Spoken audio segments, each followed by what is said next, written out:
Imagine, imagine encountering a being of such immense, just terrifying power that your very muscles turn to water. Right, yeah. Like your feet root to the earth. And your instinct, I mean, biologically, your instinct should be panic. Absolutely, you should run. Exactly. You should want to run away as fast as you can. But instead, you find yourself drawn forward, completely, captivated by this overwhelming, unutterable love. Yeah. How do you even process a revelation like that when you don't even have the vocabulary for it? You really can't. Not easily. No, you can't. Well, welcome to the Deep Dive. We are broadcasting to you tonight from the Common Room, which is our cozy little station right here on Commercial Street in Atchison, Kansas, on Chesterton Radio. The best place to be. It really is. And it is that very quiet, contemplative hour just before dawn. The world outside the studio windows is, completely asleep. Dead quiet out there. Yeah, the streetlights are throwing these really long yellow shadows across the empty pavement. And we have a fresh pot of hot tea steeping right here on the desk. So pull up that worn leather armchair, get comfortable, and let's settle in. There really is a unique psychological weight to this specific time of night. Or, well, morning, depending on your sleep schedule, I guess. Right. Yeah, true. When the noise of the ordinary world is just stripped away, the cars, the conversations, the daily friction, it leaves you peculiarly open to things that might seem entirely impossible under, the harsh light of midday. Oh, definitely. Which makes it the perfect atmosphere for what we are opening up tonight. We are doing a deep dive into a masterpiece of children's literature, though to call it merely a children's story feels almost like a disservice to the actual weight of it. I completely agree. It transcends that label. It really does. We are looking at Chapter 7 of Kenneth Grahame's 1908 classic, The Wind in the Willows, and this specific chapter is titled The Piper at the Gates of Dawn. It is a chapter that routinely just baffles literary critics. Yeah. Yeah, because it stands almost entirely apart from the rest of the book. If you think of The Wind in the Willows, you usually think of the adventures of Mr. Toad, right? Motor cars and crashing into ditches. Right, right. Or the domestic coziness of Badger's house in the wildwood. Exactly.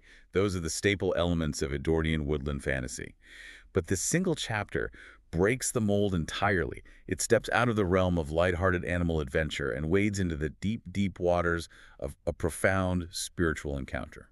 And to frame how we are going to approach this encounter tonight, I want to bring you, the listener, a piece of radio history. Back in the day, over at the University of Notre Dame, there was a priest named Father Robert Griffin. A legendary figure in radio, honestly. Yeah, for sure. He hosted a program on WSND called The Children's Hour. And on that program, he used to read this exact chapter over the airwaves. Years later, a former listener of his recalled how Father Griffin would frame this strange, beautiful story. He referred to it as the animal's God experience. I love that. The animal's God experience. Calling it that completely reorients the listener. Yeah, it really does. It demands that we look past the fur and the tails and see these characters as stand-ins for the human soul grappling with transcendence. And that framing gives us our mission for tonight. So the core question we want you to ponder alongside us as we go through this text is this. What happens when creatures encounter the holy sense without having the theological language to describe what they have encountered? It really forces us to strip away all our comfortable institutional vocabulary. We are so used to talking about transcendence, using centuries of refined theology, doctrine, scripture. Those are big words. Right, big concepts. But what happens when you were just a water rat and a mole, living incredibly simple, pragmatic lives on a riverbank, and suddenly the curtain of the physical universe is pulled back? Well, let's get right into the physical reality of that riverbank, because Grahame doesn't start this chapter in the clouds. No, not at all. He starts in the dirt, in the heat, and in a place of very deep practical sorrow. It's a midsummer night, and Grahame paints this picture of a day that has just been punishing. Cloudless from dawn to late sunset. He writes about the sullen heats of the torrid afternoon.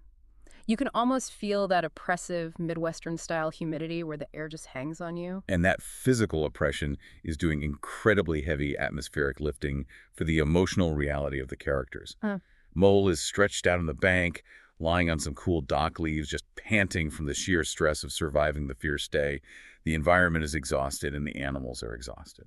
Then the sun finally goes down and we get the cool fingers of the short midsummer night.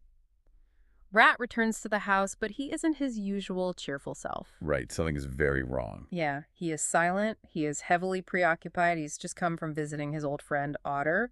And we learn that Otter's young son, Portly, is missing. This is the catalyst for everything that follows, and it's really important to note the stakes here. Portly hasn't just wandered off for a few hours. Yeah. He's been missing for days.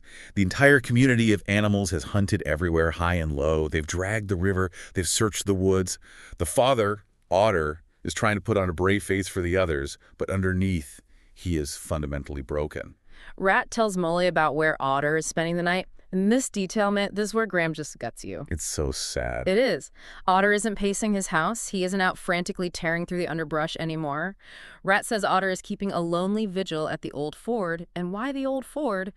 Because, Rat explains, the ford is where Otter gave Portly his first swimming lesson. Oh. It's where the boy caught his first fish. It is the geography of his deepest paternal love. Yes, exactly. Otter is crouching there in the shallows in dumb patience, keeping watch the long night through, clinging to the desperate, heartbreaking chance that if his boy is wandering in the dark, he might just remember that specific spot and return to it. It is a portrait of absolute, agonizing vulnerability. You think about a father crouching in the dark water, just staring at the ripples, waiting for a child that might never come back. I mean, it's heavy. And Rat comes home, carrying the weight of that silent grief. He and Mole are dead tired. It's past 10 o'clock at night. Their bones ache. Rat says, well, I suppose we ought to be thinking about turning in.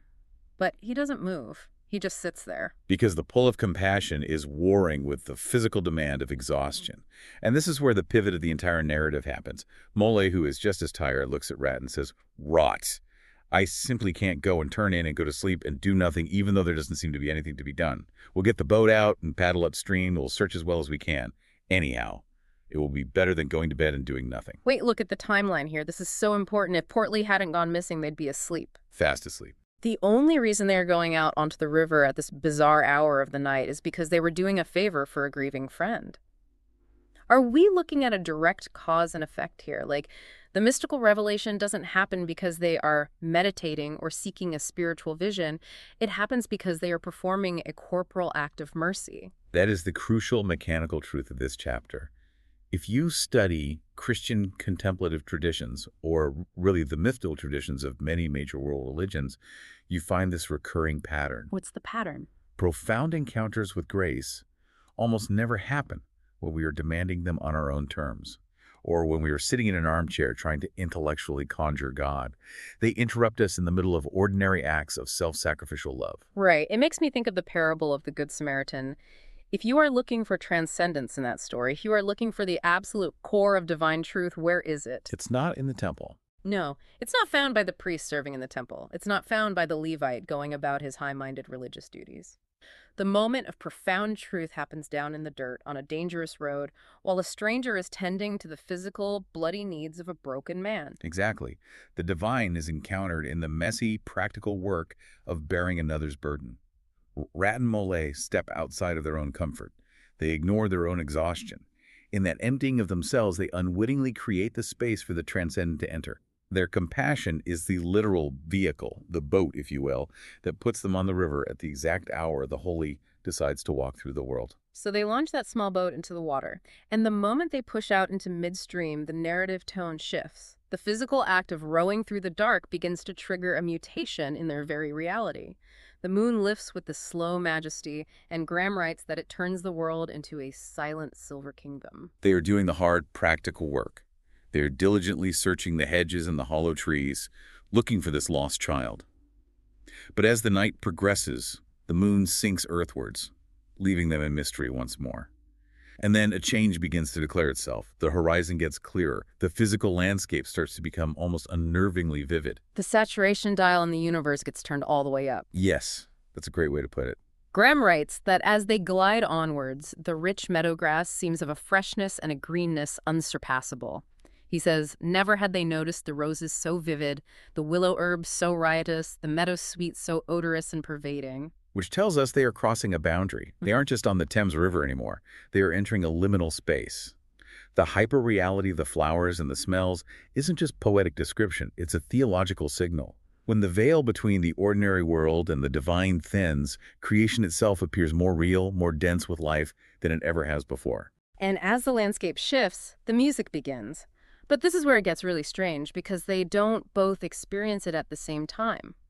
Rat is sitting in the stern of the boat while Mole rows. Suddenly, Rat sits up. He listens with this passionate intentness. He hears a bird pipe suddenly, and then it's gone. He sinks back, and he says it was so beautiful and strange that it roused a longing in him that is actual pain. A longing that is actual pain. That is not how we typically describe hearing a nice melody over the water. That is the language of a soul being pierced by something it cannot contain. Then he hears it again. He becomes utterly entranced. He drops the oars. He describes it as a merry bubble and joy, a thin, clear, happy call of distant piping. But Mole is sitting right next to him, rowing the boat, and Mole says, "I hear nothing myself but the wind playing in the reeds and rushes and osiers." We have to stop and ask why this disparity exists. Why is the curtain pulled back for Rat before it is pulled back for Mole? Is it just a matter of their natural habitats? I mean, Rat is a water creature. His entire existence is bound up in the nuances of the river, the currents, the subtle shifts in the wind, the language of the water. Mole is an underground creature. He only left his subterranean home at the very beginning of the book. Their natures absolutely dictate their attunement. Rat's entire life has been a preparation for listening to the river. He knows every ordinary sound the water makes, which means he is perfectly positioned to instantly recognize when a sound is extraordinary. Revelation often requires a tuned ear. It's like tuning an old analog radio dial.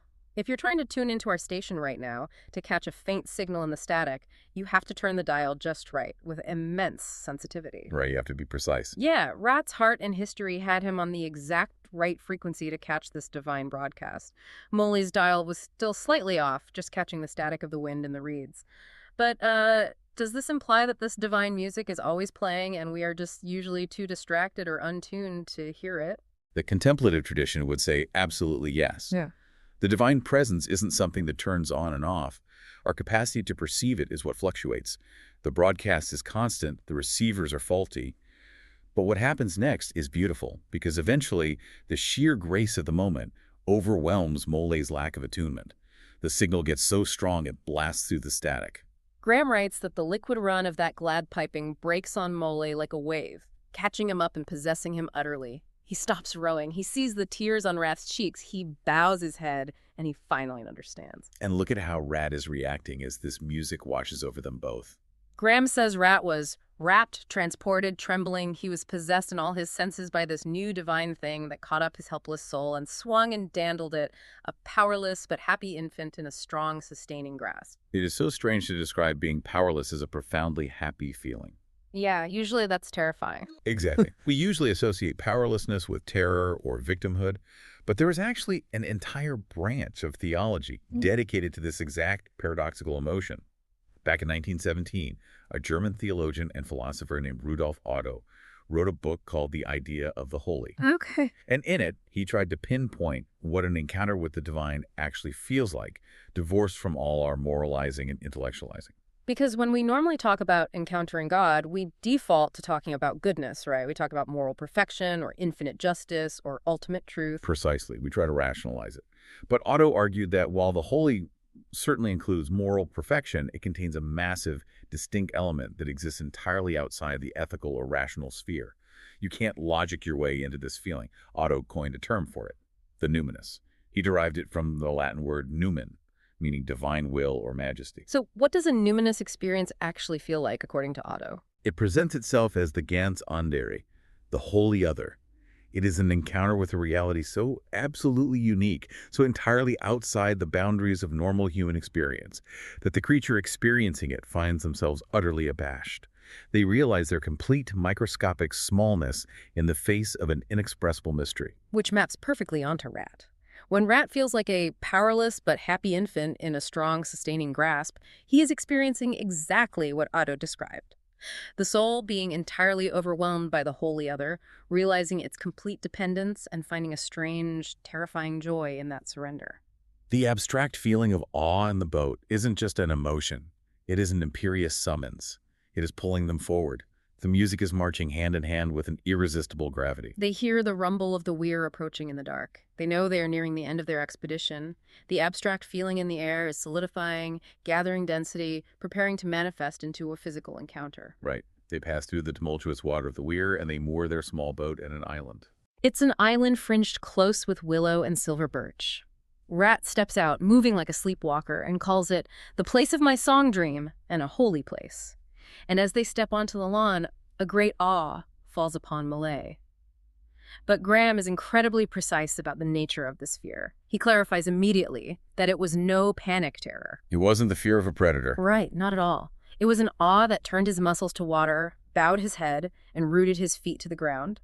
He knew some august presence was very, very near. It's the approach to the veil. Molly looks over at his friend and sees rat-cowed, stricken, and trembling violently. The piping is hushed. The music stops. The dawn is imminent. Nature flushes with incredible color. The sky lightens, and the entire physical world seems to hold its breath. And Molay raises his head and looks into the very eyes of the friend and helper. I want to read this description closely because it is one of the most stunning paragraphs in English literature. Molay sees the backward sweep of curved horns gleaming in the daylight. He sees a stern, hooked nose between kindly eyes that are looking down on them humorously. He sees a bearded mouth breaking into a half-smile. He sees rippling muscles on an arm lying across a broad chest, long, supple hands holding the panpipes, and shaggy limbs disposed in majestic ease on the grass. He is giving us a direct, unmistakable visual description of the classical figure of Pan. Yes. And before we unpack why Pan is there, we have to note the most important detail in the entire scene. Crucially, nestled between the hooves of this massive, imposing figure sleeping soundly in entire peace and contentment is the little baby otter, Portly. Safe and sound. Exactly. But let's pause here. We have to deconstruct this use of Pan, because it would be very easy for you listening to this to say, wait a minute, I thought we were talking about a profound Christian allegory, or at least a monotheistic God experience. Why is Kenneth Grahame dropping a pagan Greek god into the middle of the riverbank?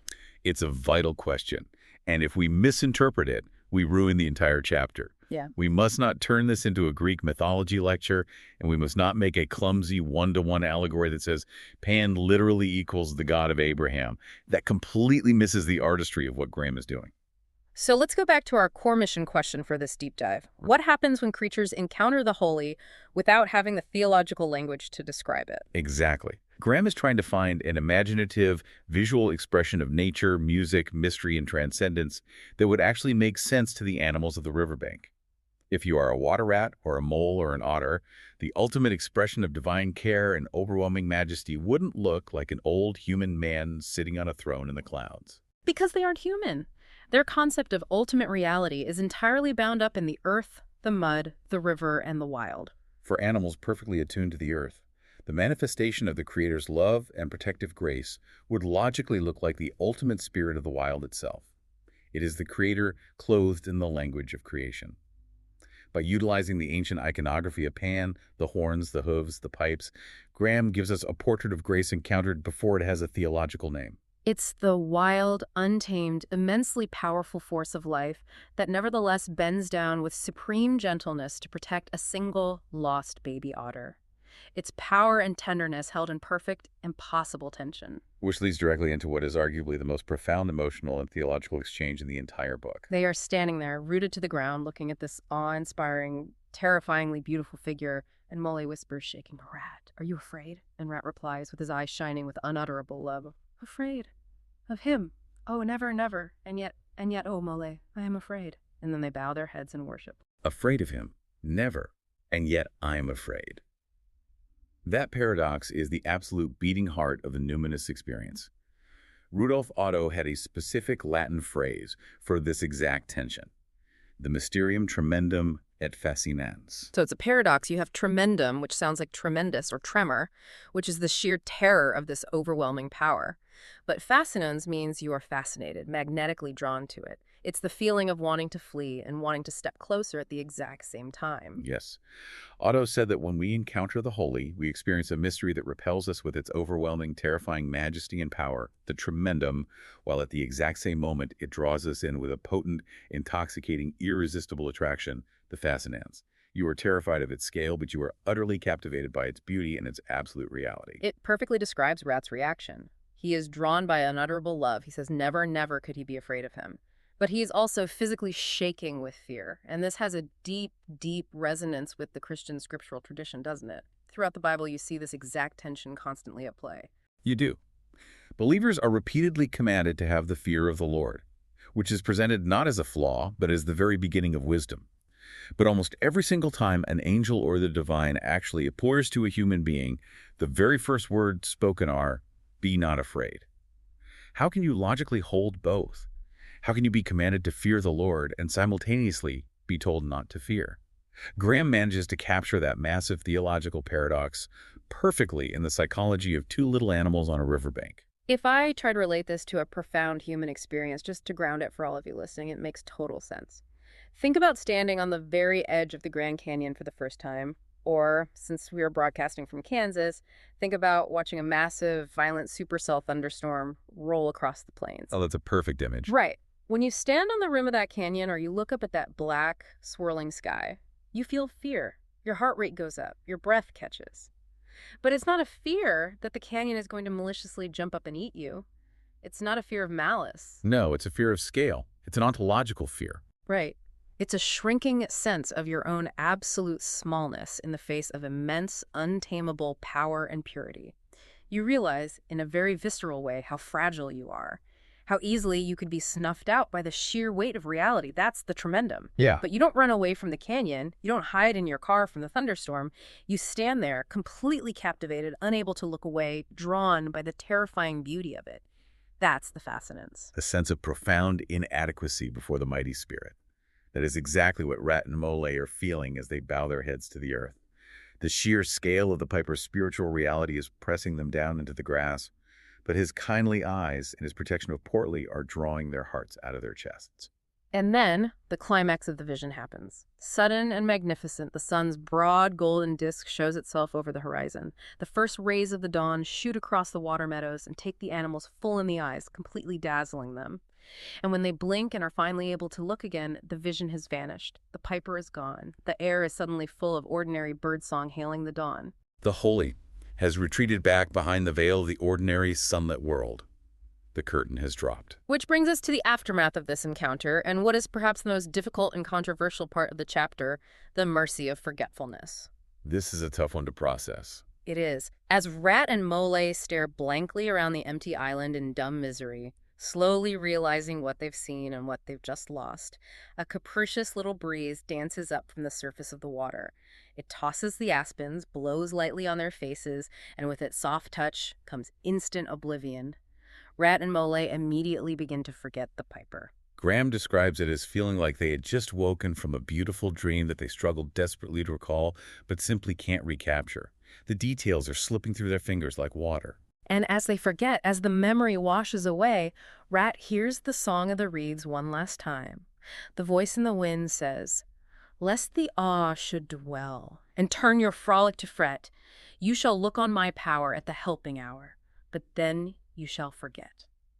Grahame calls this forced forgetfulness, the last best gift that the kindly demigod is careful to bestow on those to whom he has revealed himself in their helping. This is perhaps the most sophisticated psychological and theological insight in the entire book. Why in the world is forgetting categorized as a gift? Grahame explicitly states that if the awful remembrance remained, it would grow and overshadow their mirth and pleasure. The great, haunting memory of that pure transcendence would spoil the afterlives of these little animals who are meant by their nature to be happy and lighthearted riverbank dwellers. I have to admit, I genuinely wrestle with this. My instinct is to push back entirely. Think about how we live today. You listening right now, if you see a beautiful sunset, or you are at an incredible concert, or your child takes their first steps, what is your very first instinct? You pull out your phone. Yep, you take a picture. You record a video. We are absolutely terrified of forgetting. We want to possess the transcendent moment. We want to freeze it, upload it, and keep it forever. If you have a literal God experience, wouldn't you want to hold on to every single detail of it for the rest of your life? It's a very natural human instinct to want to possess the transcendent. We want to domesticate it, put it in a box, and pull it out whenever we feel sad. But think about the actual weight of the numinous. The numinous is the holy other. It is an overwhelming radioactive concentration of reality and power. A finite mind, especially the simple mind of a riverbank creature, but human minds as well, is simply not built to carry the sustained, blinding reality of the infinite. If we go back to the sunrise that literally blinded them and made the vision vanish, it's Yep. like staring directly at the sun. If you stare at the sun, it is magnificent, yes. But if you refuse to look away, you will go blind. You will be permanently blinded to the trees, the river, your home, and your friends. The gift of the sun is that it illuminates the ordinary world so you can live in it, navigate it, and enjoy it, but you aren't meant to stare at the sun itself forever. Right, and if you take that sun analogy further, if Rat and Mole retained the crystal-clear, burning memory of the Piper's face, the riverbank would suddenly seem drab, colorless, and utterly meaningless by comparison.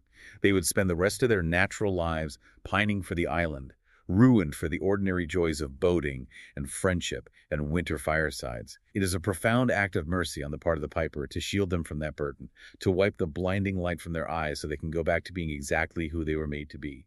The contrast between their frolic, their joyful, simple animal lives, and the fret, the crushing anxiety of trying to hold on to divine revelation, is resolved by the breeze of oblivion.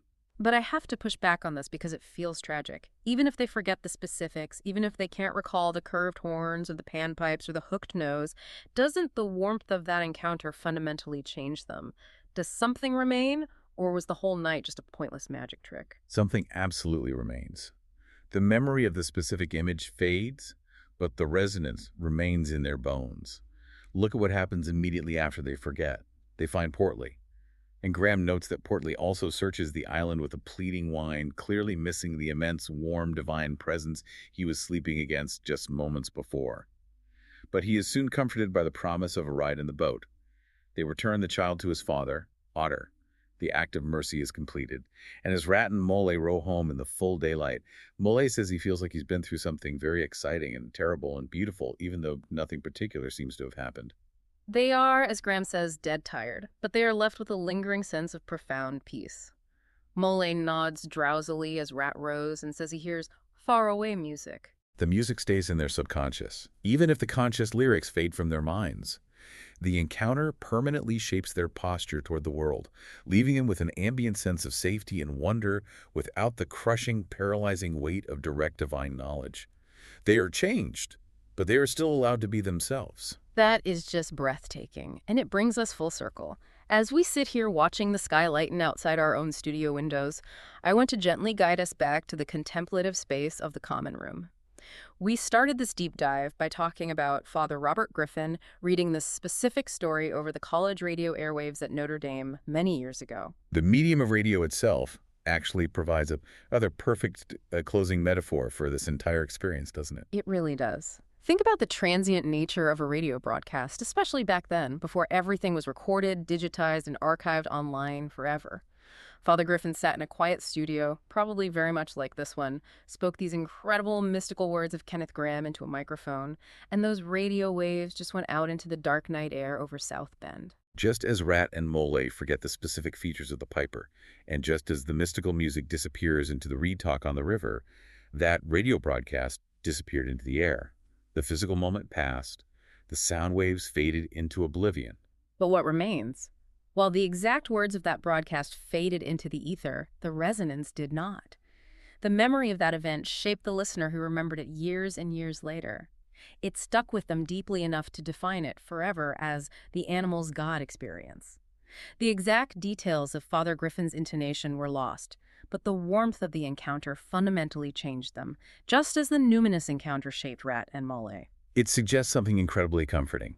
It suggests that our encounters with the holy, whether we find them in a quiet moment in nature, in a stunning piece of art, in methy acts of charity, or even through the crackle of a radio broadcast, they don't need to be perfectly documented or perfectly understood to be effective. The grace does its work, it changes us, and then it mercifully steps back into the shadows so we can continue living. Which leaves all of you listening with a quiet, lingering thought to send you off into the dawn. If encounters with the holy are intrinsically tied to stepping outside of ourselves to help others, as Rat and Mole did when they abandoned their beds to search for Otter's lost son, well, how many ordinary, forgotten acts of hidden mercy have you performed in your own life that placed you, unknowingly, right at the gates of dawn? How many times have we been in the presence of the Piper, wrapped in the music of the river, and simply been given the gentle gift of forgetting it so we can carry on with our ordinary, beautiful lives. It's something to mull over as the sun finally comes up here on Commercial Street. Perhaps this extraordinary chapter has endured because Kenneth Grahame allowed the animals to have their God experience, and because somewhere within their wonder we recognize something of our own.